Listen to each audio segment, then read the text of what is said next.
That was so much fun.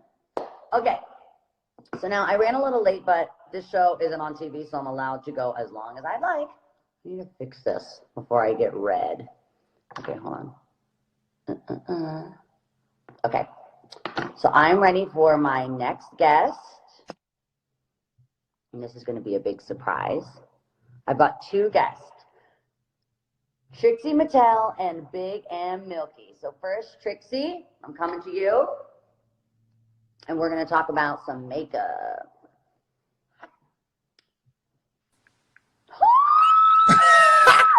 I am good. Hello. I am gooped. I am gagged.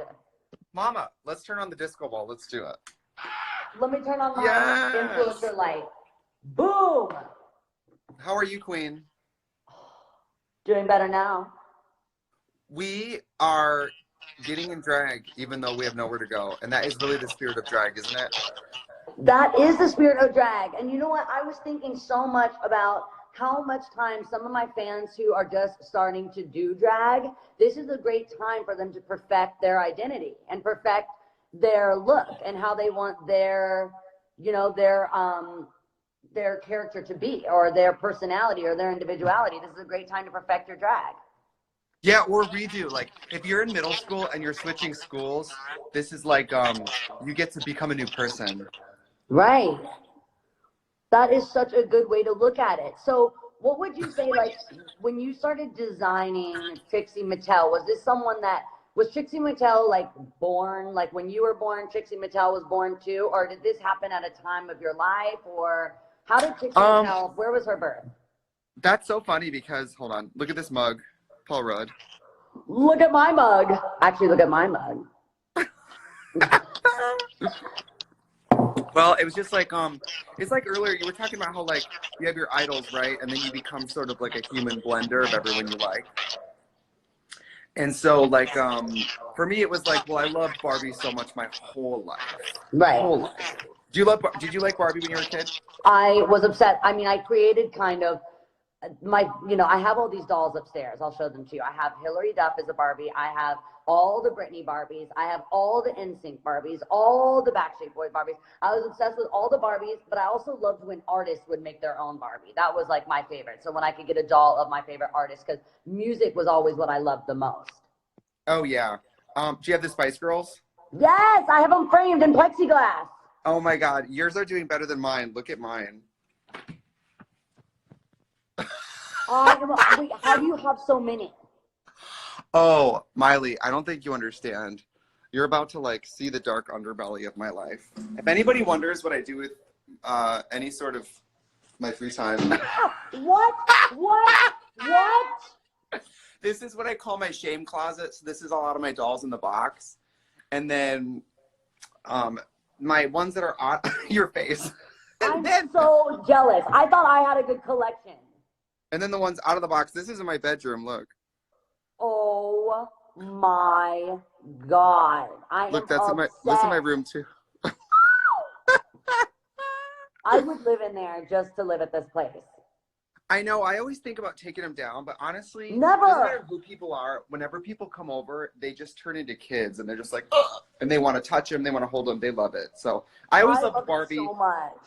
And then once I started, like, obviously I love, like, music. So there was a lot of music people, obviously Dolly. Yes. And so it's like you start becoming this, like, blender of all the things you like. And then your idea of, like, a superhero is all your superheroes in a bucket. You know what I mean? Yeah. So when did you, like, how did you get makeup? When did you start playing with makeup? Were your, like, parents, did they let you buy makeup? Did you start painting your face when you were older? Like, when did you start painting your face? Yeah, I mean, I'm from, like, the country, so I didn't do makeup until I was in college, like 18, 19 years old. Yes. And I was in the rock. We get, like, abused cosmetics in the Rocky Horror Picture Show. And then I kind of got, like, into the idea of, like, oh, you can really change your face. And when you change your face, you change how you feel, which really changes the way you perform. Do you know what I mean? Yeah. When you feel like a different person. I am a different person. Like, whatever my beat is who I am going to be. Like, when I have this cute little like glitter palette that I use, and all of a sudden I'm just like psychedelic, like I am a freaking unicorn. I am like the weirdest person you'll ever meet. And then I kind of have my like Miley for President beat, which is a little bit Totally. more like Jamil and a little bit more nudes and kind of like sandy, bronzy colors. Then my red lip is like Miley pop culture, like banger style. That's why I was doing my night out. So this is like pop culture hitting up LA. My face totally changes who I am. And Yeah, I will say, like, you has, change who you are, and then as you become a performer and you're balancing what makeup makes you feel what, and then you also have to balance what makeup can last through, you know, a dip in a pool on stage if you need to take one. You know what I mean? absolutely. And what's funny is like once you also are an artist, your makeup kind of divides your eras. Like Oh so my God. it's Yeah, I crazy. changed this. This eye is kind of different this year, this like open. Yeah. And now I just did this for my tour that I was on up until everything got pulled off, which, by the way, Younger Now was in my pre-show playlist. Love, love, love. But I changed the makeup. I'm sure you do the same. You kind of like change the makeup looks for the like eras, the tours, Absolutely. because then it really helps you feel like, all right, I'm present in this, and when I decide to move on, I just paint something else on, you know. Exactly. And like that was so fun for me when I was doing Hannah Montana. I consciously did that with her makeup. I would change her makeup as Hannah kind of got older. In the beginning, it was much lighter because it was kind of like not too, it was already a little weird that like an 11-year-old girl was dressing in drag in a wig. And now that totally is like what I'm encouraging my fans to do. There's so many kids, like Desmond is amazing, who's super young and like already starting to perfect the drag. And so I think there's an amazing way that younger people, like the age is getting younger and younger to what's appropriate to start playing with makeup, playing with hair, playing with your identity, playing with your clothes. Like my mom wouldn't let me get mascara until I was like 14. And so now I feel like kids are starting to play with makeup a lot younger. I mean, kids have phones, like, you know, so Yeah. like everything's different. And now Yeah. kids don't even have to go to school. So people really are going through changes. Yep. Absolutely. How are you holding up? How is your spiritual health? I am honestly so fulfilled right now. This show is giving me so much light and so much peace and so much hope. And, you know, as much as I made this show to emotionally help others, it's helping me probably more or as much as anyone else. I know. I got up this morning to get in drag, and I was like, I don't know. The other day I had to get in drag because I've been doing these charity live streams, and like last Tuesday we did a live stream for No Kid Hungry, and I made $3,000 for the children. And I don't even like children, so that's a big deal for me. Yes. But I was getting in drag, and it was like really weird because I almost felt emotional because each time in a week I felt like I was doing something I knew what I was doing. Do you know what I mean?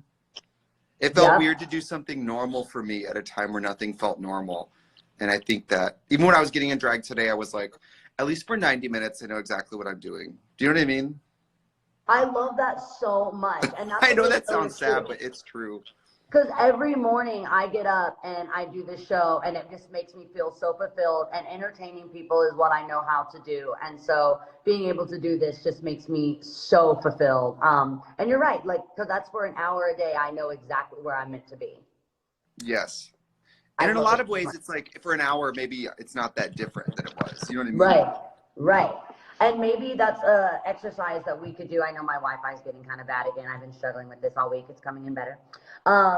You know, one thing that I think maybe that's what we could tell the followers that are watching right now to do, create something that gives them some normalcy that they can do one time a day. So, yeah, seriously, putting makeup on. I mean, you know, with my makeup company, we were like, what do we do? Do we stop making makeup? And I was like, makeup is always about transforming the inside with the outside, and people need that as much now as they do anytime. I literally, even getting up and like yesterday out of drag, I did a pore strip, and even that was like, my life has meaning. I mean, like, it feels sad, but like, it feels sad, but like caring for yourself and feeling good about yourself can make it be like, yeah, the world is ending, and what? You know what I mean? Even though it's not ending. If it feels like it's ending, doesn't mean you can't put some concealer on, you know?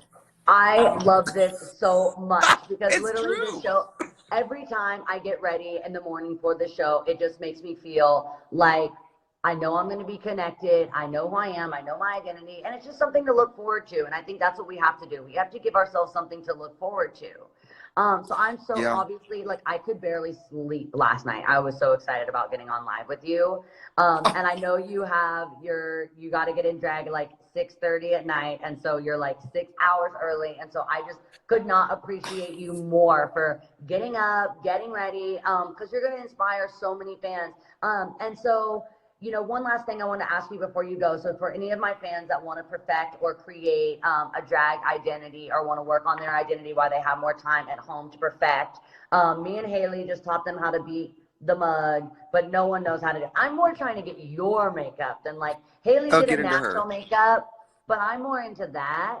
I have like my little palette, I have my little Jeremy Scott palette right now where it's like the cutest palette ever. Like I've got all my fun little colors. Oh. So it's like a little beach ball. Yeah. I remember that palette. That's incredible. I'm obsessed with this palette so much. So I kind of have everything. So do you think should the fans start with their drag name and then create their makeup, or let their makeup tell them what the name will be? I think that the makeup and the name is both like a work in progress. Like for me, the name kind of fell in my lap, but I think I would have picked something similar. Once I picked the Mattel thing, it was because of my biggest, obviously, inspiration. But I think with makeup, the best thing you can do is don't feel like you need to buy a new product every single day. It's a lot of like use that you have. I mean, sometimes when I get home from touring and I actually I'm so sick of the makeup that's been on the road with me. I'm just excited to pull something like that I had for 5 years that I'm like, I forgot about this. That's what I did today with the Jeremy palette. This is like so old. Yeah. But I think the biggest thing is I do a lot of like almost like a mental or like physical Pinterest board, which I guess is called collage. Where like, who are all the people I want to look like, and how am I going to like marry that to? I mean, makeup is really about working with what features do you actually have, what do you want, and what can you actually like naturally achieve in the middle. You know what I mean? So it's like set your expectations, but also realize like you can really change every single thing about the way you look. I love that idea about the references, because I'm kind of I've got a photographic memory. So I do better if I kind of have a picture of what I want to make in my mind and then do it. Yeah, I mean, maybe you do this on tour. I don't know if you do this with your wigs and hair, but we like the wigs and hair on tour end up having names. Yes. Like, get the good old Goldie. You know what I mean? Like, good old Goldie. Yeah. Like the wigs and the makeup actually end up having a personality on their own because that's what you think of. And I guess with naming with your drag, your name kind of ends up popping out once you have a clear picture of what you're doing. I kind of do everything when I name my makeup or name my wigs. I'm like a slogan gal, so it's like Miley for president coming through, and I put on my little my little short wig, my little 2013, my little cute, my little can I speak to the manager? Yes. So I got one of those. That's when I, I'm really like in my presidential swag. So I have that little wig. There's like different looks for everything. Like your looks for playing music is different than your looks for talking is different. You know what I mean? Yeah, my vlog. Like this to me is not a music hair. This is like you caught me at home, kind of like Little Shop of Horrors. Like this would be like the Audrey. You know what I mean? Little Shop of Horrors. I absolutely love it. For some reason, my vlogging personality has all of a sudden got this like super snatched little bun because it looks really good when I get this light going, because you can just I use this to just pull my face. It's also good for you can also listen, you can clip on a pony anytime. Anytime. Now see, I'm working with limited resources because all of my hair is at a different house and I am quarantined. So I'm gonna try to smuggle some of my wigs and my pieces in soon. So next week you're gonna see me with my 20-inch. Well, be careful how much hair you bring in, because girl, it can get so out of control so fast. I am free. I look like Silence of the Lambs. I am so into it. Thank you so much for showing us your place. This is of course. Oh my God! Anybody who wants to join me tonight, tonight I'm doing a live stream. It's called Full Coverage Fridays, where we cover, we do cover songs. Come listen. Okay, so tell me again. So where does everyone tune in to watch that? Is it on your Instagram? Yeah, so every Tuesday I'm on Twitch playing video games for charity, and every Friday I'm on Instagram and YouTube playing Full Coverage Fridays, which is it's me and drag talking to the fans, but we're gonna do different covers every week. So I'll Because literally in do that in times of strife, listening to some of your favorite music by other people is really cleansing. I will be there tonight, tuned in. Get into it, girl. I will, and I also got to watch Ruse tonight, so I'll keep you posted. Oh, and by the way, aren't you having Reese Witherspoon? That's lit. Yes, I'm having Reese. Icon. You know she's keeping it lit. She's keeping it positive. Well, thank you for having me. Thank you, Trixie. Thank you so much. I'll make sure I tune in. Full coverage. Full coverage. Okay, so I have one more queen as a big surprise. Here we go. I am getting Big and Milky Milk. I'm going to be so gooped. I'm already gooped. I'm just too gooped. Oh. You know, just a little lip for this quarantine moment, right? That's what I did. I did just a little lip. Right. I wanted to be a little more like my shirt. Oh, yes, hon. Oh, the red lip like Rue, Mother Rue. A red lip like Rue, a red lip like my, my little like icon for my new show is the Miley mouth, the typical, the kind of standard like, eh. Yes. This is so great, by the way. Good for you. Thank you so much. This is Miley drag. Yeah. I do like the snatch back for I have to. And especially once I can kick this light in, which is literally everything. So I have this like light. I actually should have been using this the whole freaking time. I don't know what my problem is. But to be honest, it makes this weird sound. Like I can hear the electricity rushing through it and it makes me nervous. That does sound nerve-wracking. It's true. So what's going on with that palette? What are you using? What's the deal? Well, so I mean, I'm stuck in my house. So I thought if I'm going from my bathroom to my living room, I should just put on a new lip, right? I love that. We should just get dressed up. Because absolutely. Set up mirrors around your house so that you can just like still want to like dress for yourself, Absolutely. So like, how do you, obviously, Haley asked me if I overdraw my lip, and I'm like, does the sun come up in the morning and the moon at night? Yes, I do. So where do you start in this process? So how do you get that beautiful little wing? Okay, so I start with lip liner. A drag queen's best friend is lip liner. I got mine. Or girls, or anybody. Anybody can put on makeup. Yep. And so what you do is I'll just show like up close. Okay. So my natural lip is there. Oh my goodness. And then I draw it all the way up there. Okay, I'm gonna do this. Oh no, work. Yeah, I'm gonna do it. Okay, so show me. Okay. So you're just going to lightly just overdraw, light touches. Okay, there you go. Steady hands, light touches. I've never done this before. No way. I've never gone this far. Work. Okay, cute.